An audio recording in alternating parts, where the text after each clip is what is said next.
Hi friends, ರೀನೋ recipe ಚಾನಲ್ಗೆ ಸ್ವಾಗತ. ನಾನಿವತ್ತೊಂದು ಟೇಸ್ಟಿಯಾಗಿ ನಾಟಿ ಸ್ಟೈಲಲ್ಲಿ ಒಂದು ಚಿಕನ್ ಪಲಾವ್ ಮಾಡ್ತಾಯಿದ್ದೀನಿ.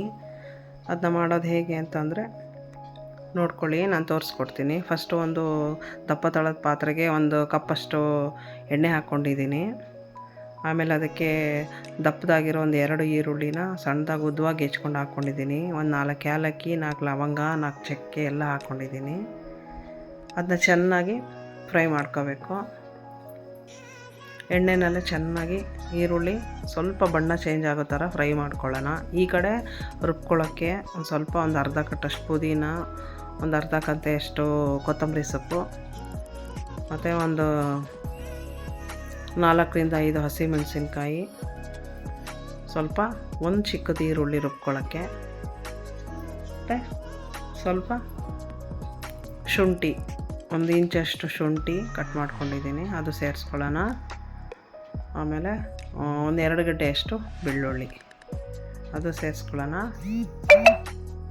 ಒಂದು 4 ಚಕ್ಕೆ, 4 ಲವಂಗ, ಸ್ವಲ್ಪ ಕಾಳು ಮೆಣಸು, 1-2 ಏಲಕ್ಕಿ ಎಲ್ಲನೂ ರುಬ್ಕೊಳ್ಳೋಕ್ಕೆ ಸೇರಿಸ್ಕೊತಾ ಇದ್ದೀನಿ. ಇದನ್ನು ಚೆನ್ನಾಗಿ ನುಣ್ಣಗೆ ಪೇಸ್ಟ್ ಮಾಡ್ಕೊಳ್ಳೋಣ. ಇದನ್ನು ಈ ಕಡೆ ಈರುಳ್ಳಿ ಚೆನ್ನಾಗಿ ಫ್ರೈ ಆಗ್ತಾಯಿದೆ, ಅದಕ್ಕೆ ಒಂದು ಸ್ವಲ್ಪ ಅರಿಶಿನ ಪುಡಿ ಸೇರಿಸ್ಕೊಳ್ಳೋಣ. ಸ್ವಲ್ಪ ಪುದೀನ ಕಟ್ ಮಾಡ್ಕೊಂಡು ಸೇರಿಸ್ಕೊಳ್ಳೋಣ. ಅದಕ್ಕೆ ಚೆನ್ನಾಗಿ ಅದನ್ನು ಮಿಕ್ಸ್ ಮಾಡಿಬಿಟ್ಟು ಚೆನ್ನಾಗಿ ಫ್ರೈ ಮಾಡೋಣ ಆಯಿಲಲ್ಲೇ. ಈರುಳ್ಳಿ ಎಲ್ಲ ಸ್ವಲ್ಪ ಬ್ರೌನಿಷ್ ಬರಬೇಕು, ಆ ಥರ ಫ್ರೈ ಮಾಡೋಣ. ಆಮೇಲೆ ಒಂದು 3/4 ಸ್ಪೂನಷ್ಟು ಅಚ್ಕಾರದ ಪುಡಿ ಹಾಕ್ತಾಯಿದ್ದೀನಿ. ಯಾಕೆ ಅಂದರೆ ಹಸಿಮೆಣಸಿನ್ಕಾಯಿನೂ ಹಾಕಿದ್ದೀನಲ್ಲ, ಒಂದು 4, ಅದಕ್ಕೆ ಒಂದು 3/4 ಸ್ಪೂನಷ್ಟು ಅಚ್ಕಾರದ ಪುಡಿ, ಒಂದು ಸ್ಪೂನು 1.5 ಸ್ಪೂನಷ್ಟು ಧನಿಯಾ ಪುಡಿ ಹಾಕಿ ಚೆನ್ನಾಗಿ ಮಿಕ್ಸಿಂಗ್ ಮಾಡೋಣ. ಆಮೇಲೆ ಕಟ್ ಮಾಡ್ಕೊಂಡಿರೋದು ಒಂದು 4 ಟೊಮೆಟೊ, ಅದನ್ನು ಸೇರಿಸ್ಕೊಂಡು ಅದನ್ನು ಫ್ರೈ ಮಾಡ್ಕೊಳ್ಳೋಣ ಚೆನ್ನಾಗಿ ಆಯಿಲಲ್ಲಿ. ಅದು ಫ್ರೈ ಆಗ್ತಿದ್ದಂಗೆ ನೆಕ್ಸ್ಟ್ ರುಬ್ಕೊಂಡಿರ್ತೀವಲ್ಲ ಅದು ಮಸಾಲೆ, ಆ ಪೇಸ್ಟನ್ನ ಸೇರಿಸ್ಕೊಂಡು ಅದನ್ನು ಚೆನ್ನಾಗಿ ಫ್ರೈ ಮಾಡ್ಕೊಳ್ಳೋಣ.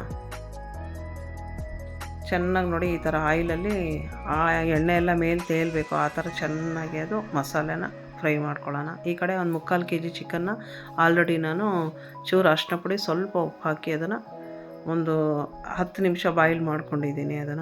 ಅದನ್ನು ಆ ಮಸಾಲೆ ಜೊತೆ ಚೆನ್ನಾಗಿ ಮಿಕ್ಸಿಂಗ್ ಆಗಲಿ ಅಂತ ಸೇರಿಸ್ಕೊಳ್ತಾ ಇದ್ದೀನಿ. ಚೆನ್ನಾಗಿ ಮಸಾಲೆ ಜೊತೆ ಎಲ್ಲ ಹೊಂದ್ಕೊಳ್ಳಿ ಅದು.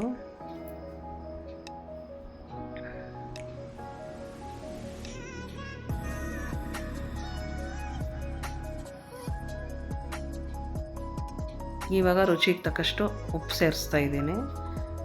ಆವಾಗ ಒಂದು ಸ್ವಲ್ಪ ಹಾಕಿದ್ದೆ ಚಿಕನ್ ಬೇಯಿಸುವಾಗ, ನೋಡಿಕೊಂಡು ಉಪ್ಪು ಸೇರಿಸ್ಕೊಳ್ಳಿ. ನೆಕ್ಸ್ಟು 1 ಕಪ್ಪಷ್ಟು ಗಟ್ಟಿ ಮೊಸರು ಸೇರಿಸ್ತಾ ಇದ್ದೀನಿ. ಚೆನ್ನಾಗಿ ಮಿಕ್ಸಿಂಗ್ ಮಾಡಿ ಸ್ವಲ್ಪ ಹೊತ್ತು ಚೆನ್ನಾಗಿ ಅದನ್ನು ಫ್ರೈ ಮಾಡಬೇಕು.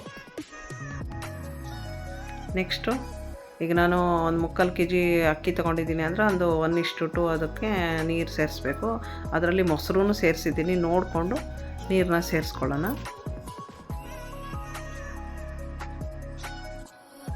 ಯಾಕೆಂದರೆ ಚಿಕನ್ದು ಸೂಪು ಇರ್ತಲ್ಲ ಬೇಯಿಸಿರೋದು, ಆ ಸೂಪು ಮತ್ತು ಮೊಸರು ಸೇರಿಸಿದ್ದೀನಿ 1 ಕಪ್ಪಷ್ಟು.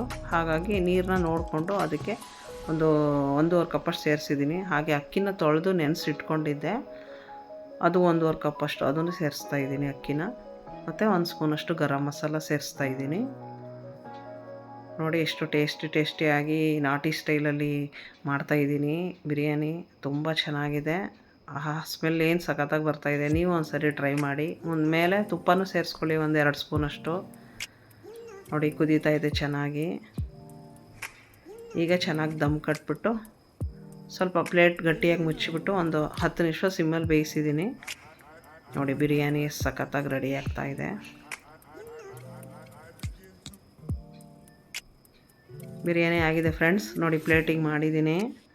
ಖಂಡಿತ ನೀವು ಒಂದ್ಸರಿ ಟ್ರೈ ಮಾಡಿ. ನಿಜವಾಗ್ಲೂ ಈ ರುಚಿ ತುಂಬ ಇಷ್ಟ ಆಗುತ್ತೆ ನಿಮ್ಮೆಲ್ಲರೂ. ನೀವು ಒಂದ್ಸರಿ ಖಂಡಿತ ಟ್ರೈ ಮಾಡಬೇಕು, ತುಂಬ ಚೆನ್ನಾಗಾಗುತ್ತೆ.